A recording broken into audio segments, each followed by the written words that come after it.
Assalamualaikum, welcome back to my channel. Today, we're going to design a stunning carousel for a client with Canva. I'll walk you through the creative process, from brainstorming ideas to the final product. If you enjoyed this video, don't forget to give it a thumbs up and subscribe to my channel for more Canva tips and design tutorials. So when you're designing, it depends if your client will give you the input or not. So in this example here, Now let's get started. nagbigay siya sa akin ng input through a document. So I opened the document and I looked at it. Tinignan ko kung ano yung input niya to make sure na mag-fit in siya sa kung ano yung mga elements or design na ilalagay natin. So a good thing is this is like the typical na ginagawa kong carousel.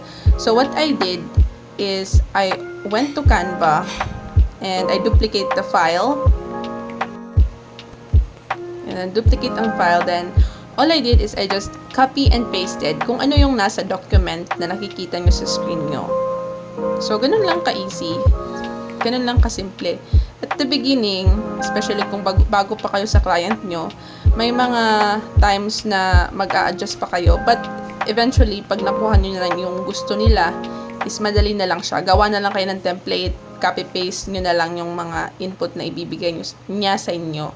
So, in this example, I started with the very first cover. So, all I did is just copy-pasted it and make sure na align yung mga text. Yan, naka-align yung mga text. And, ma-emphasize kung ano yung mga importanteng sentences or phrases sa cover. Para cover pa lang is catchy na talaga siya at mababasa ng ibang tao. So ayun, if you also notice when I'm designing the very first page, hindi ko siya iniisang line lang. So I try to make sure that parang china-chop-chop ko yung mga important parts ng document or yung title. Kagaya nito, how to make sure your LinkedIn feed is not completely rubbish, then only 30% can be influenced by yourself. And here's how. So yun, di ba napansin nyo, naka-divide siya. So in this way, yung nagbabasa is madali niyang ma-absorb yung title. And pag na-curious siya sa title, mas babasahin niya pa yun lahat-lahat. Okay. Ayun, pumunta lang ako sa brand kasi na-set up na yung brand kit nito. So, all I need to do is just go to the brand and makikita ko na yung mga pictures the client that I will use for this design. So, yung stage naman na ito is binabagay-bagay ko siya, yung photo. Kung maganda ba siyang tignan or na-emphasize ba yung message, then binabagay ko rin kung yung expression on the photo is fit siya sa title. So, ito yung napili ko na photo kasi parang nag-coincide din siya sa theme ng content ni client. So, kung napansin nyo kanina, natanggal yung background sa photo. All you need to do is click the photo and then edit image. Then, may makikita kayong remove background. I-click nyo lang yun and it automatically removes the background. Then, ito naman, kung gusto nyo yung nasa likod yung mga text or nasa harap, so, just click position of the photo para nasa likod siya. So, ganun. And also, napaka-importante din yung margin at saka yung lines na dapat align yung mga elements, yung mga text, kailangan naka-align siya, na talagang maganda siya, malinis siyang tignan. Yan, importante din yan when you're going to design something. Kasi yung iba, hindi siya organized, yung parang maliit na masyado yung space, na mapangit na siyang tignan. So, kailangan balance yung space, yung white spaces, at saka yung alignment ng mga text. Yan. Then, para madagdagan ng depth yung photo, naglagay ako ng shadow dyan. Click nyo lang yung photo and then dun kayo sa shadows para may anino yung picture. Parang may anino siya sa background niya. Parang 3D yung dating ng photo. And the good thing about this design is, all you need to do is just i-copy-paste nyo lang yung mga nasa document ng client. So, ayan, kina-copy-paste ko lang yung mga elements from the previous carousels. Tsaka nilalagay ko lang siya dyan para on-brand pa rin yung carousel kahit ibang content na yung nakalagay.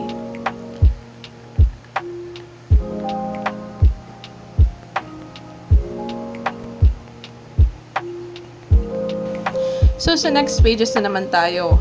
Go back to our document, simply copy yung part na ipipaste natin sa next page, and paste. Ganun lang. So, if ganyan, pag medyo spacious naman yung lines ng ating mga text, make sure na enough lang din yung space kasi minsan hindi rin masyadong nababasa yung information kapag masyadong magkakalayo yung mga sentences.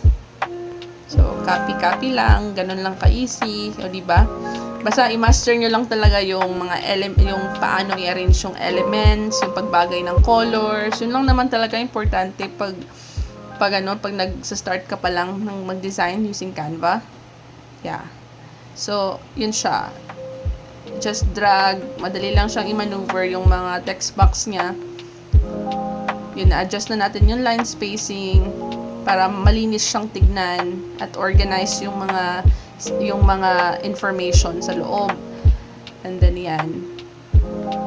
Nilagay natin yung Y. Yeah, I adjusted the Y and I make it a little big para mas ma-highlight siya. Kasi when you're designing, kailangan kasi ini-emphasize mo yung mga importanteng bagay or information. Kasi yung most basic misconception natin pag designing is to look nice lang para magandang tignan. Pero you will realize sooner when you're designing, it's very important to highlight the content itself, the substance of the content, hindi lang yung kagandahan ng design. So ito, yung sentence na to, ilalagay ko to siya sa next page kasi na-realize ko is kailangan kasing mag-attach ako ng screenshot dito. So ayun, ito in-adjust ko siya. Yung matitira na lang yung did you know, yung because, at saka yung why. Then yung C below, ilalagay ko na yan siya sa next page. Para mas ma-emphasize din yung screenshot na ilalagay ko.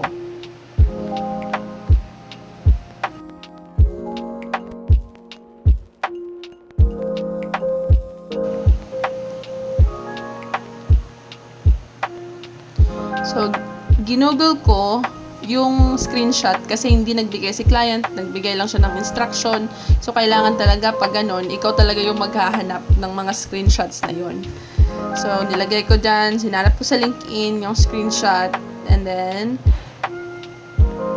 sinave ko lang yung picture, or pwede nyo rin siyang directly i-copy, tapos i-paste nyo dun sa inyong canvas, sa Canva. Ayun, hinanap ko yung document. Ano ba yung document na kailangan? Ito yun siya. So, medyo confused ako dito kung alin ba. All I did is I revisited yung document na binigay ni client, and then I analyzed it and I figured out na yun pala yung pinakauna na nakita ko kanina, yun pala yung kailangan kong i-paste sa kanyang design.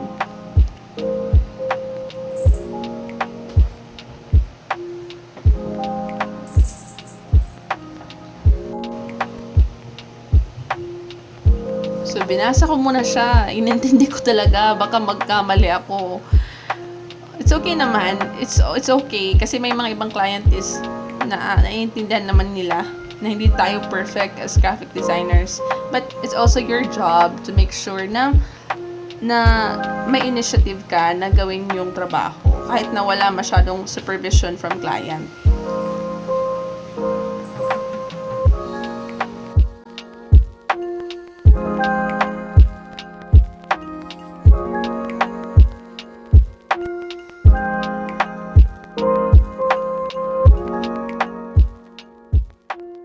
So, ito na nga, I copied the photo, and then I went back to Canva, At dito ko na siya pinis. So, narealize ko na medyo malaki yung photo. Kailangan natin siyang ilagay sa next page. Kasi pag masyado namang maliit dun sa page na nauna, is hindi siya mababasa, hindi siya ma-emphasize. So, nilagay ko siya dito. And then, I just dragged it to make it a little bit bigger. Then, yung ito na caption is nilagay ko siya dito para mas madali siyang maintindihan ng mga readers. At, I bolden the name yung author ng image, yung post na na-attach dito sa post ni client. Para ma-emphasize din yung author. Then to add more depth dun sa photo, naglagay tayo ng drop, yung shadow. Dun lang i-click nyo lang yung edit image, then i-adjust nyo yung blur amount at saka yung angle para maganda siya tingnan. Para pop up yung photo or yung screenshot.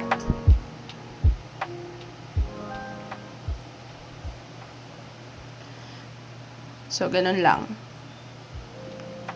We just played with the spaces at saka yung arrangement of the text to make sure na synchronize siya, malinis siyang tignan, malinis siya sa mata, magaan siyang basahin. So, yun yung ating goal. Ayun. Then, kasi may caption pa yun dito. So, I was thinking, saan ko siya ilalagay that still makikita ng mga readers. So, I decided to just put it here. Malapit lang siya sa screenshot. Then, naglagay lang ako ng shape behind the text para ma-emphasize yung text. Para mabasa siya. Kahit na may background siya sa likod na screenshot. Punta lang tayo sa elements, then search lang natin yung shape at ibibigay na ni Canva yung mga shape na gusto natin. Then pwede nyo nang i-customize yung color, i-change yung color ng background, or change nyo ba yung border niya, kasi pwede nyo namang i-adjust yung border para mas ma-emphasize talaga yung text nyo. So, ganun lang. So, ayun, mas readable and naka-organize pa rin yung information kasi yung part na to is still related dito sa screenshot. Kaya dito ko na lang siya nilagay.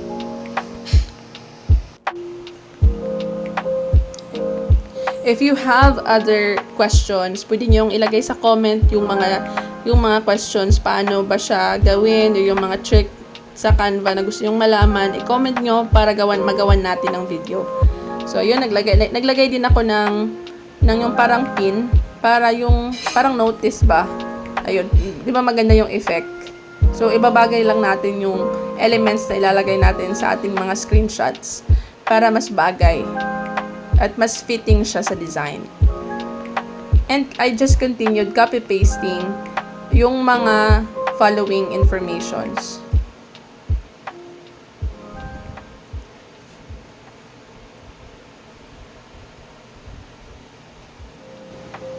Then here, malapit na nating matapos yung design. I added the call to action here sa pinakadulo ng ating carousels. So, ganun pa rin yung process. Copy and pasting pa rin. And then, kung hindi nyo kayang i-move yung ibang text, click nyo lang yung text na nasa taas, and then click yung position, then click backward para ma-maneuver nyo yung ibang text. Ganun lang. So, this is from the previous carousels, kaya dinilit ko yung ibang elements na hindi ko naman kailangan. Yun yung kagandahan pag may template na yung client. Kasi copy and pasting na lang kayo at dagdag na lang kayo ng mga elements na babagay dun sa content. Ayun siya.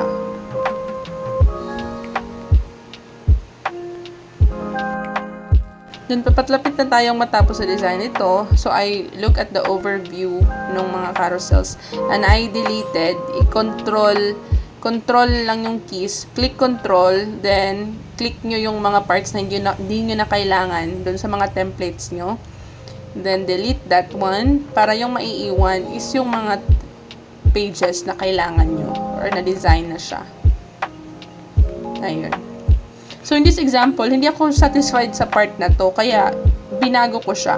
So, ganun talaga, when you're going to design, sometimes marirealize nyo along the way na, oh, hindi pala to siya bagay. So, kailangan is flexible kayo to change that and be open-minded with your creativity. Di porket na natapos na is, yun na yun. Kasi, you need to really see kung maganda ba siyang tignan or hindi para naman masatisfy niyo yung inyong mga clients. So, sa example na to, instead of using the white background, I picked the page with the blue background and I just simply copy pasted it and decided to make every points bigger, and then yung mga supporting details medyo maliit siya compared para mas ma-emphasize talaga yung major points. Yan, copy lang, Control C and then Control V.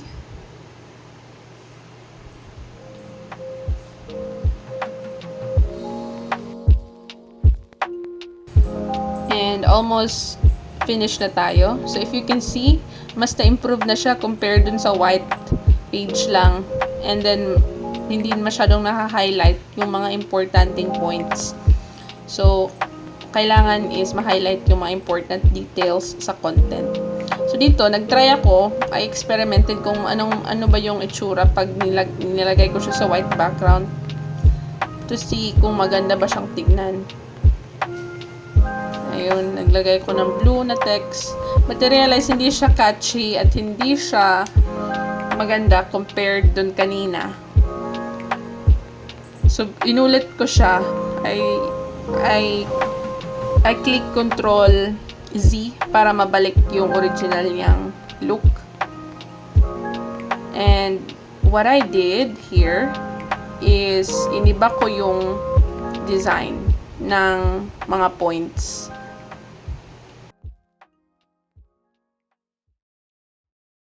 At of course, hindi magpapuhuli si Little Bear o nagkikipagharutan. Gusto niya talaga yung attention. Ayaw niya akong mag-work. Pero hindi pwede, kailangan natin bumili ng cat food kaya wala kang gagawa, Little Bear. Balik tayo sa trabaho. Going back to the second page of this carousel, yung did you know that I stopped scrolling, yung part na yon, I added a photo para mas entertaining siyang tignan. Yung expression kung baga ng author ng content. So, just click the photo, edit image, and then remove background. So, dito medyo nagkamali ako ng konti. Kaya yung ginawa ko is tinanggal ko yung background para yung magkaroon ng shadow is yung shape ng tao na nasa picture, hindi yung picture. Yun, meron ng shadow yung photo. And drinag ko lang siya para medyo lumaki din siya. Ayun. Then, pagkatapos is ito. May trick akong ipapakita sa inyo. So, how to do yung mga continuous na elements, yung photo na nakikita nyo from one page to another. Ito, tignan nyo to, yung part na to. So, i-click nyo yung photo. Yun. Then, Control C, Control V. Para i-paste nyo ba, kumbaga. Para dalawa na siya. Ayun. Then, drag nyo yung pinaka-photo na nasa taas ng dalawang picture. Then, yung part na yon is i-Control X nyo, i-cut nyo, then i-Control V sa next page. So, kung makikita nyo, pag naging na-upload to siya sa carousel, continuous yung mga elements. Ayun. So, diba? Maganda siyang tignan pag na-upload na siya sa LinkedIn. Then, I check the other text to make sure na ma-emphasize yung mga importanteng words or keywords doon. You can either like italicize, pwede nyo i-italicize yung word or i-block ba siya or ilagay nyo sa different color para ma-emphasize yung mga key points.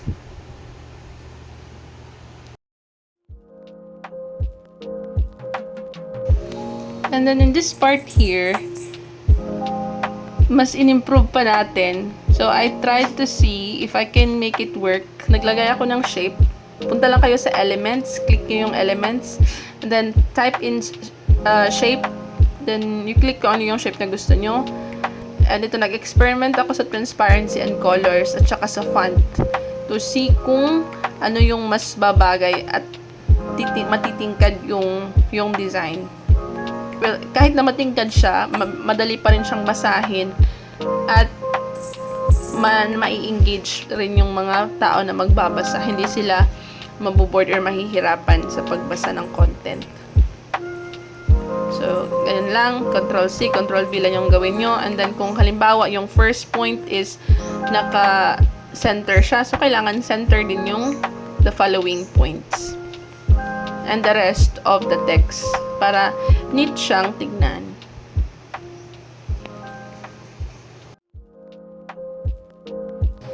And then, dito, tinignan ko yung overall look ng carousel.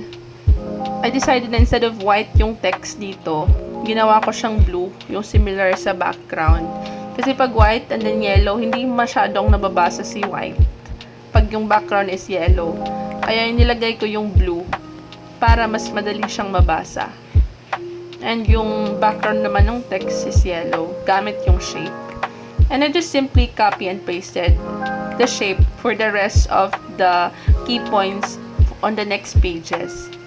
Para mabilis yung process natin, hindi tayo matagalan.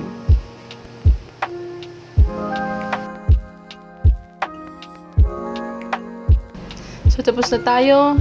Atin nang ida-download yung ating document. Click yung PDF print. Click download. And ready na yun siya for uploading.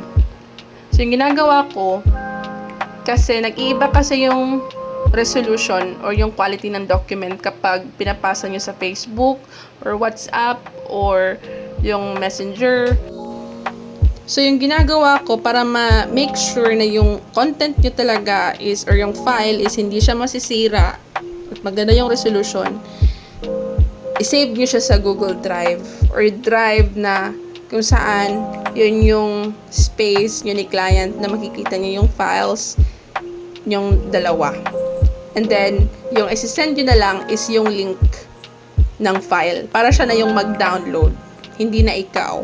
Kasi pag masyadong mabigat yung file na i-attach mo, hindi siya kaagad-agad na si-send. Natatagalan yung pag-upload mo. Kaya i-upload mo na lang siya directly sa Drive. Then, click yung link. Copy nyo yung link. And i-send nyo sa client nyo. So, ganun lang kasimple.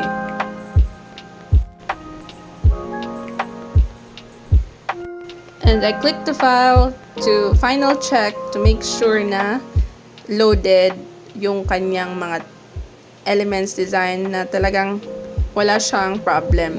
Para pag-send ko kay client, okay na. So, in case na may ipapagawa siya or ipapa-change siya, madali lang. I-edit nyo lang yung nasa Canva, same process, download, and then i-upload nyo dito sa drive nyo, and your drive will ask you kung i-retain ba yung same na file, i-change lang siya using yung in-upload nyo or bagong file na uploaded. So, ganun lang. So, that ends our video for today. Assalamualaikum warahmatullahi wabarakatuh. Don't forget to subscribe. See you in the next video.